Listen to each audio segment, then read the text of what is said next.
obadde okimanyi nti omuddo mu nnimiro yo y'omu ku balaba abasinga eri amakungula go kubanga omuddo guvuganya ku bigimusa amazzi ekibangirizi n'ekitangaala n'ebirime byaffe. Kozesa eddagala lya Nsanja Vitagrey, eddagala ly'omuddo ery'obuweke ng'otabula ebijiiko 6 mu lita 2 ez'amazzi. Osobola okubukozesa mu nnimiro mw'ogenda okusiga ne mu birime eby'amabanga amanene ng'ebitooke, emmwanyi, emiti n'ebirala. Nsanja Vitagrey musange maduuka gonna agatunda eddagala ly'ebirime ageesigika akutuusibwako Nsanja Agrochemicals Limited abasangibwa ku Ben Kiwanuka Street opposite n'eyali Mandera mu Container Village opposite n'omulyango oguyingira mu Owino ne Masaka ku Buddu Street. Dakiika 3 ezise ku ssaawa 6 nkubuuzaako omulabi waffe omulungi ali ku telefayina mukadde kano nenkwebaza gye wakatuusizaako emirimu mukadde kano nti gyonna gyebale olunaku tulinga bakalutandika nga yadde tulinga bagenda odutuuka mu makkati naye nkusaabusa bikusigala nga ogezaako mu byonna by'okola. Oba oli awo otunaatuukira akawungeezi ojja kuba nga olina kyolagawo. Erinnya Nzaakira Mbwanika Namugera nkujjukizaako obujukiza ennaku z'omwezi 7 omwezi gwa 7 omwaka 2025. Kitegeeza nti omwaka gutambudde byonna bye wateekateeka okukola mukadde kano beera ng'osambyasambyako anti omwezi gubulako emyezi omwaka gubulako emyezi mbale bubeere nga tugenda mu mwaka 2026. Nkujjukizaako kunyiga star 238 osobola okubeera ng'owangula mu nteekateeka zaffe eya Bwatula Bingu ne telefayina yaffe. Tugenda gaba ebintu bingi nnyo omuli pikipiki, omuli TV, omuli obugaali, omuli ssente anti telefayina yawezezza emyaka 9. Kati buli kimu kyonna kye tugenda okugaba kiri 9. Piki 9, obugaali 9, obukadde 9, emitwalo 9. N'olwekyo beera ku telefayina ng'onyiga star 238 osobola okubeera ng'owangula kyokka kyekigenda okuba nga kikuyamba. Beera n'2,000 zokka ku Airtel Money yo oba ku Mobile Money ubeere nga onyiga star 238 mukadde kano ndine mukadde wange omukulu Gombya Joseph okuva mu Agrochemicals Limited. Ngenda musaba abeere nga akubuuzaako tubeere nga tweyongera anti program olutindo azze abeere nga atindira naddala ebikwatagana n'ebyobulimi. Oba oli awo Munnayuganda ajja kubanga ayambibwako mu season yenu gye tugendamu empya. Sebo Samson okulaba. Kale sebo. Yesebo. Nange nsanyuse nnyo okusinkana mwami Namugera. Yesebo. Ewaawo sebo. Abalabi ba telefayina mwasuze musibire omuti eyo mwebale emirimu gye mukakkalabya nga bw'ogambye nti omwaka gugenderera kakati ate naffe abalimi tuyingirira ebbendobendo lya sizoni etera okusemba mu mwaka etera kuba ya muggundu kuba mpanvu ddala etera okutwala ebbanga eriwerako abalimi baba bagyesunga kubanga emirundi egisinga esizoni gye batera okukola ebintu ebyenjawulo n'okubanga batunulira okufunira ddala. Yesebo byebigero bino ebindeese olunaku olwaleero. Gombya Joseph Gemanya nga nviira ddala mu Nsanja Agrochemicals Limited. Nsanja Agrochemicals Limited. Yesebo. Mukulu Gombya. Yesebo. Nga bwe twogedde nti sizoni eno yesinga okubeera empanvu. Yesebo. Era nga yesembayo mu mwaka. Yesebo. Bweba yesembayo mu mwaka. Yesebo. Mukadde kano omulimi yandibadde yeteekateeka atya okulaba nti sizoni eno temuyitako? Kituufu ddala omulimi akola emirimu gye mu budde emirundi egisinga yasobola okuganyulwa mu sizoni eno. Enteekateeka erina kubeera mu budde naye ng'agoberera ebyo ebyandimuyambyeko okulaba nti asobola okufuna kubanga ajjukira nti ne sizoni enkadde aba alina emirimu gy'akoze. Ayinza okuba sizoni enkadde alina ekirime kye yalima naye ng'ate aluubirira okuzaawo ekirime ekirala. Etteeka litusooka okutegeeza nti mu pulogulaamu zo olina okuba ng'olowooza ku kirime ekitali ekyo kye wasiga sizoni enkadde. Bw'oba asiga asooka binyeebwa. Yesebo. Lowooza kasooli. Lowooza kasooli. Awula sekuzaawo binyeebwa. Bw'ozaawo ebinyeebwa ebiwuka ebyasumbuwa ebinyeebwa endwadde ezasumbuwa ebinyeebwa emirundi egisinga kigenda kukomawo. Zigenda kukomawo ku kirime ate kyozizaawo ekyo mu sizoni eddako. Era ogenda kwesanga nga eddagala ogenda kukozesa lingi mu kulwanisa endwadde ezo mu kulwanisa ebiwuka n'omukisa gw'obuwuka okugumiikiriza guba waggulu. So etteeka erisooka omulimi yandibadde ekirime kye yalima sizoni enkadde ayinza okutunuulira ku kirime ekirala okwewala obuzibu bwolekedde ebyokugumikiriza eddagala obuko mulumbagana nnyo ate oba oliawo nettaka okulisobosa oddiwangaaza kubanga buli wolima ekirime tugeze nga bugambye ebinyeebwa ne biriira ebiriisa ebiri mu kibangiriza ekyo kubanga emirandira ebirime birina obuwanvu bw'emirandira obw'enjawulo obuwanvu kasooli bwaliiramu bwawukanira ddala n'ebinyeebwa kati ebinyeebwa bwe biri awo sizoni eyo neddako ne biryawo oba oluusi neddiringana ne biryawo ettaka mu bibangiriza eritandika okunafuwa. Mbadde mmanyi yesebo nti kati nga mmwe abansanja Agrochemicals Limited muyina engeri gye musobola okuyambamu omuntu ng'adde abadde ateekawo ekirime kyekimu bamutambulira nnyo mu ddagala ndowooza tewali ddagala lisobola kutuyamba kaawunze nga njala binyeebwa byokka byokka eddagala libeerawo naye emirundi egisinga n'eddagala lisobola okutendewalirwa mu buwuka otunuulira obuwuka buno enneeyisa yaabwo bulina kye tuyita resistance kulimirako bugumiikiriza butuuka ekiseera n'obufuuyira eddagala ne bukyusa ndaga butonde yaabwo eddagala eribadde libutta sizoni enkadde ogenda okulaba bwakyusiza mu butonde bwali amatafaali gali ge tubadde tutajetinga okutta obuwuka buno nga gatandise okwekyusa ogenda okulaba gataddewo ettofaali eritakyakosebwa taddeko akabubi akapya kakati tugenda kwesanga nti akawuka kano ejji lye kabiika kaliyongera olulyo kaligabanyizaako ku lulyo olulyo olubadde lugumiikiriza ekika ekyo ekyeddagala kakati ogenda okulaba generations eziddako ezigoberegana ng'ebiwuka tebikyafa ng'ate gukanya kufiirwa oyongerako dozeji ya ddagala ebiwuka byongera kugumira ekirime kyongera kwonooneka kakati tuyina guidelines oba enteekateeka gye tuyambamu omulimi okukozesa eddagala mu butuufu bwalyo tetuganye lisobola okukola naye olina odikola nga wekisaanidde munambika entuufu ate oluusi tutongerako n'obukuumi omulimi alina okwewa obukuumi ng'akozesa eddagala kubanga eddagala tugamba lisobola okuba ery'omulabe eri omuntu singa abeera talambikiddwa bulungi yemu ku nsonga lwaki tuyamba omulimi okumanya nti sizoni tandika na crop rotation newe mmere nnungi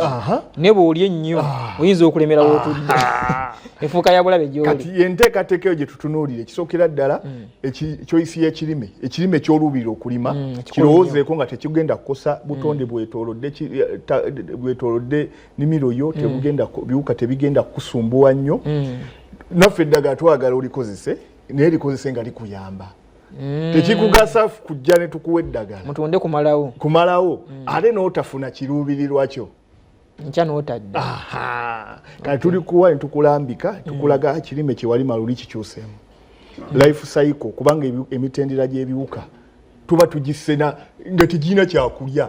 tuba tukozesezza butonde emitendera egyo okutuka naye ne tuleeta eddagala ne tutambula bulungi nnyo ekirime ne kisobola okusasula. Waliwo enteekateeka endala ng'ogyeko ey'okulowooza ku enteekateeka enteekateeka y'ettaka omaze okumanya ekirime ettaka tulirongoose bulungi nnyo tulibikkule tukabale tufube okulaba nti tekamu ebigimusa ettaka lisobola okusisinkana ensigo tutera okwasa amavuunika ago ne tugyamu ebifunfugu omuddo ogulimu n'ogugyamu ettaka ne likamuka enkuba egenda okusanga nga n'omuddo guli gwe wakabalawo gutandise okuvunda okukola ekigimusa okirengera wakikola nga akadde kakyali olina kikola nga ne sizoni tennatuuka nga kyabulayo akabangiriza oluusi ka mwezi oba myezi ebiri omulimu gw'omulimi gw'alina okukola mu kye tuyita sizoni kusiga tolinda sizoni ate kujjukira nti kati kantandike okulongoosa obudde bugenda kuyita singa mwami bwanike ennimiro yagiteekateeka mu budde n'asiga nze nga nkyalongoosa ebirime ebigenda weza wiikisi 3 ng'ebyange ensiga busizi bw'otunuulira ebiwuka stages ebirime bye bituukiramu gye kikoma okukula gye kikoma okugumiikiriza obuvune obuva ku biwuka ate n'eddozegi y'eddagala gye twongera ogyongezaamu okusobola okimanaginga nsonga kikula bwe ziba zali miru zitugeze 2 olina okwongerako kati tebeeza mwami bwanika ye yakasiga kasooli we ali mu kuvaayo owanga ali mu wiikisi 3 tulina ekiwuka kye tuyita folamewamu kyekiriwo ekyo ekisaanyi ekigayagaya kasooli nekimuyuzayuza ndiwulira kati ekindiwulira waali ne tulina n'ekirala kiwulaba mu nnimiro za kasooli kiri ali akasooli nekimuyuzayuza nekimukubamu agatuli kati ekiwuka ekyo tujja tukifuuyira okusinziira ku siteegi ya kasooli bw'okifuuyira doze gye y'amaanyi kasooli nga muto kasooli akosebwa ababuukirira tutandika n'eddoze gy'ensaamusaamu miruzi nga 2 kuba eddagala lyetusinga okwesigamako tuliyita roketi eddagala eryo tulitabulamu miruzi 2 kasooli nga yakamera ebbanga erya wiikisi 2 erisooka kati kasooli waweza wiikisi 3 ne twongeramu ku ddoozi miruzi 3 kasooli waweza omwezi tugenda ku miruzi 4 kansoke nkubuuza katono nnyo yesebo mabegako yalinga 27 28 awo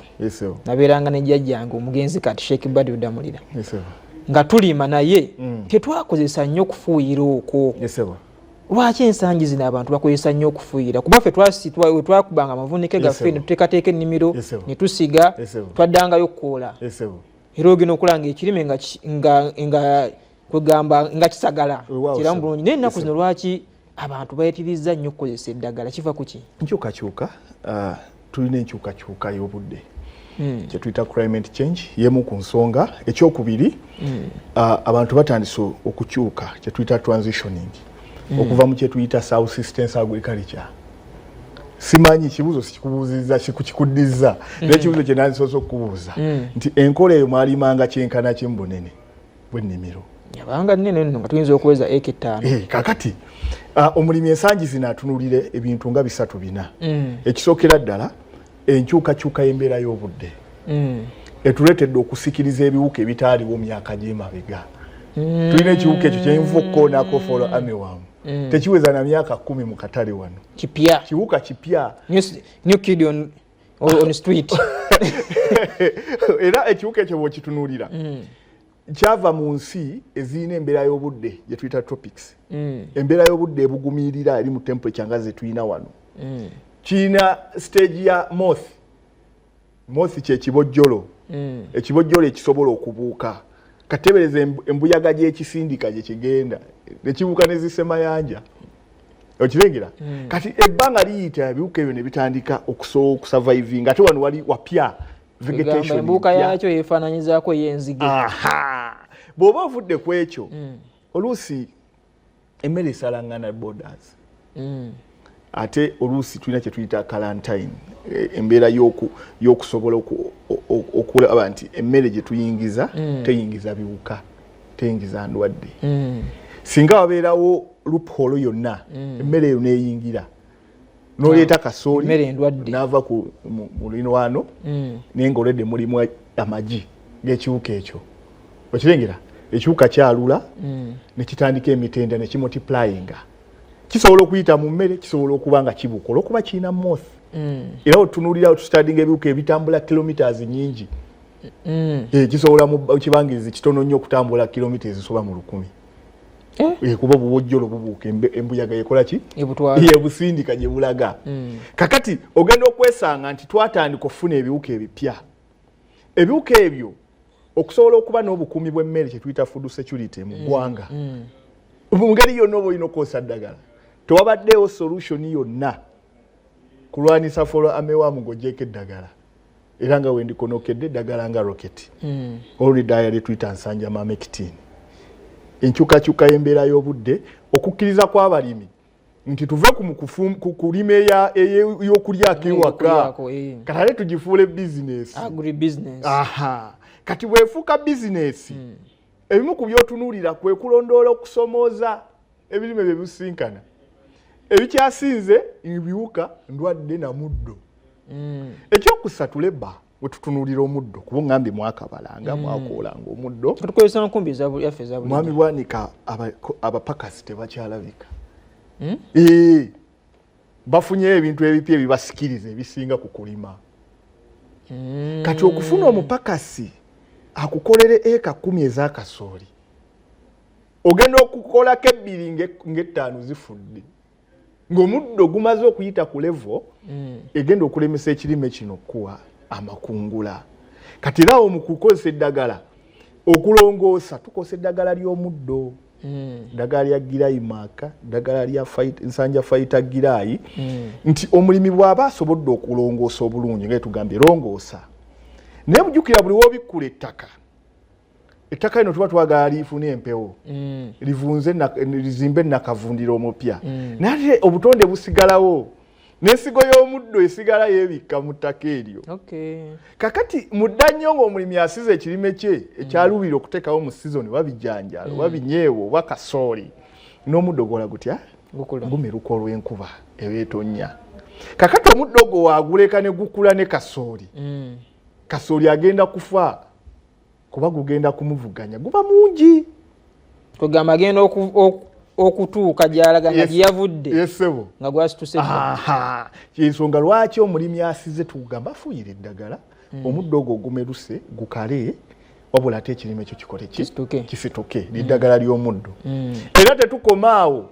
tutunuulira okukola ebirime ebyo tebereza kasooliwo awezezza wiikisi 3 omuddo gutandise omutuuka okirengera oluusi n'okumuyisa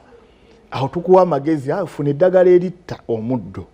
naye kasooli akole ki asigale ng'atujjira ddagala nga Sunico Super ddagala nga Omega Plus mudde bwaffe obweddembe tujja kwongera okutaganjula naye bwe twagala twogere ku ddagala nga wetukkiriza nti omulimi weeyambise ebiwandiiko ebiri ku ddagala eryo okusobola okuyamba okwosa eddagala eryo mu butuufu bwalyo muzungu kyayita prescription exactly kuliko dosage kuliko kika ki kya ddagala ky'okozesezza bakukkiriza odditabula n'eddala oba oliawo oyina kuyambala otya ng'okwosa eddagala lino ebiwandiiko kwebiri nti empanka zambale teekako bikka amaaso bikka ennyindo bikka omumwa yambala magetisi nga bw'ŋŋambye mwami bwanika ate oteekeko ne ovula etayitamu mazzi kubanga eddagala nga ekibuzo gy'okibuulizza nti lwaki abantu bakozesezza nnyo eddagala mu bwongo bwo okimanyi nti lisobola okuba ery'obulabe naye okubeera ery'obulabe kituufu tetusobola kyewa kuba neffe lyetukozesa mu malwaliro lisobola okuba ery'obulabe oli tasobola kugamba nti eddagala lyalina okukuba empiso mmusu ate olinywe oba bagamba tebakyagala nnyo okukuba empiso kabiri bayisa wano oba eddagala gwe ne bakugamba nti amoxicillin mirempeke 2 gwe noyakamire ki kati buli ddagala liriko amateeka gaalyo obutakufuukira lya bulabe nene likolera ekiruubirirwa kati n'ebirime tutta omuddo tutta ebiwuka naye ate tuba n'ekiruubirirwa ekyokuweewa obukuumi ate lireme tubeerera babulabe era n'ebitwetoolodde tetukukkiriza kukkiriza mazzi goyoza mu bbomba kukulukuta mu mugga Uncle Joseph akadde katambula naye ngenda kubuuzayo ekibuuzo kimu mu dakiika ng'emu eddagala eryo ogamba si eriviiriddeko nnyo obukoowu bw'ettaka lino kuba ettaka linaku zino omuntu agamba obeera wakasi wagira sizoni emu ne lifa kituufu ddala era nga obadde ogezaako okutaganjula ensonga zino tuzirya kasavu kanyama tuzikwata kasavu kanyama tubadde tutunuulira enteekateeka omulimi gy'alina otutunuulira sizoni eno gyetwolekera era mu bye mbadde njagala okunokolayo omulimi kimukakatako okukebeza ettaka okulitunuulira oba lisobola okuyimirizaawo ekirime tukiyita soil testing kyekiseera omulimi akikole ng'ayolekera sizoni soil test report yetuwa amawulire agakwata ku ttaka omulimi kwagenda okulimira weriyimiridde ebigimusa byenkana bitya nakavundira yenkana atya tulina kye tuyita olunyu soil pH kakati omulimi singa akozesa ebikozesebwa mu kulima n'ekigimusa tukiteeka mu agro inputs nakyo kiziba chemicals singa akozesa ebigimusa nga talina guideline ya soil testing ayinza okuteekawo ekingi ekiyinzira okuleetera ettaka okufuna olunyu kuba okunnyonnyola okunafuwa kw'ettaka kuva ku ttaka kubanga terikyasobola kuliikiriza birime. Uncle Joseph ngenda kukusaba olwakadde tusiibule n'ennamba y'essimu tujja kuddamu tusinkane tutaganjule ensonga eyo. Waawo nga bw'ogambe mwami bwanika kadde katuliiridde empinga naye nno ebisingako awo tusobola okwongera okuwuliziganya n'okukyalirako ku matabi gaffe kuba tuli ku Beni Kiwanuka Street opposite Total enanye former Shoprite tuli ku mulyango gw'Owino ettabi lyaffe twalisengudde wewe otuuka abadde balimanyi opposite Owino ekizimbe bakiddaabiriza naye twagenze Munakivubo Plaza mu mulirwanaawo Katini omuddo mu nnimiro yo y'omu ku balaba abasinga eri amakungulago omuddo guvuganya n'ebirime ebyo kubigimusa amazzi ekibangirizi ne ku ddagala kati kozesa eddagala lya nsanja erya Glymac nga lino litta omuddo era nga lya mazzi ng'otabula mils 1,200 ng'osinziira ku sayizi y'omuddo osobola oddikozesa mu nnimiro mw'ogenda okusiga ne mu birime eby'amabanga amanene ng'ebitooke emmwanyi n'emiti. Glymac musange mu maduuka gonna agatunda eddagala ly'ebirime ageesigika. Glymac akutuusibwako abansanja Agrochemicals Limited ku Ben Kiwanuka Street opposite Near Mandera mu Container Village